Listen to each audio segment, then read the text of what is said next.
മലയാളികളുടെ എക്കാലത്തെയും പ്രിയപ്പെട്ട താരമാണ് ജയറാം. നീണ്ട നാളുകൾക്ക് ശേഷം പുതിയ ചിത്രമായ എബ്രഹാം മോസ്ലറിലൂടെ ഒരു തിരിച്ചുവരവ് നടത്തിയിരിക്കുകയാണ് താരം. താരത്തിന്റെ സിനിമാ ജീവിതം പോലെ കുടുംബവിശേഷം അറിയാനും ആരാധകർ ഏറെയാണ്. താരകുടുംബത്തിൽ ഇപ്പോൾ കല്യാണമേളമാണ്. അടുത്തിടെയാണ് നടന്റെ 2 മക്കളുടെയും വിവാഹ നിശ്ചയം കഴിഞ്ഞത്. ഇപ്പോഴിതാ കുടുംബത്തെക്കുറിച്ചും ഒരിക്കൽ ടൂർ പോയപ്പോൾ ഉണ്ടായ അനുഭവത്തെക്കുറിച്ചും സംസാരിക്കുകയാണ് ജയറാം. ടൂറിന് വന്ന ഒരു ഗൈഡ് മാളവികയെ കല്യാണം ആലോചിച്ചുവെന്നും 15 പശുക്കളെ കൂടി വാങ്ങിത്തരാമെന്നും അയാൾ ഉറപ്പു നൽകിയതായി ജയറാം പറയുന്നു. ഒരു ഓൺലൈൻ മാധ്യമത്തിന് നൽകിയ അഭിമുഖത്തിലാണ് താരം മനസ്സ് തുറന്നത്.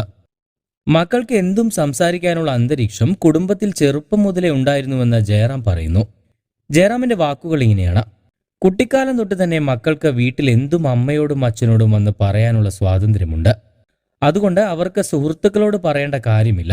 എന്തു കാര്യമുണ്ടെങ്കിലും ഓടി അമ്മയോട് പറയും. അത് കഴിഞ്ഞ് എന്നോടും പറയും. ഒരിക്കൽ കെനിയയിൽ ഒരു ടെന്റിൽ താമസിച്ചിരുന്നു. ഒരു ഗൈഡാണ് ഞങ്ങളെ സ്ഥലം കാണിക്കുന്നത്. അവന്റെ മുഖത്ത് പാടുകളുണ്ട്. ഇതെന്താണെന്ന് ചോദിച്ചപ്പോൾ പശുക്കളുമായി പോകുന്ന വഴി സിംഹം അറ്റാക്ക് ചെയ്തതാണെന്ന് അവൻ പറഞ്ഞു. സിംഹത്തെ കോല് വെച്ച് കുത്തി പശുക്കളെ രക്ഷപ്പെടുത്തിയ ധീരമായ കഥയൊക്കെ പറഞ്ഞു. അവൻ ഞങ്ങളെ ഗ്രാമത്തിലേക്ക് കൊണ്ടുപോയി.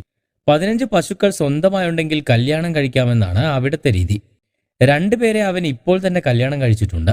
പോകാൻ നേരത്ത് അവൻ മാറി നിന്ന് എന്നെ വിളിച്ചു. ഞാൻ നന്നായി നോക്കിക്കോളാം, 15 പശുക്കളെ കൂടി മേടിക്കാം, മോളെ കെട്ടിച്ചു തരാമോ എന്ന് ചോദിച്ചു. ചക്കി എന്ന 10ാം ക്ലാസ്സിലോ മറ്റോ പഠിക്കുകയാണ്.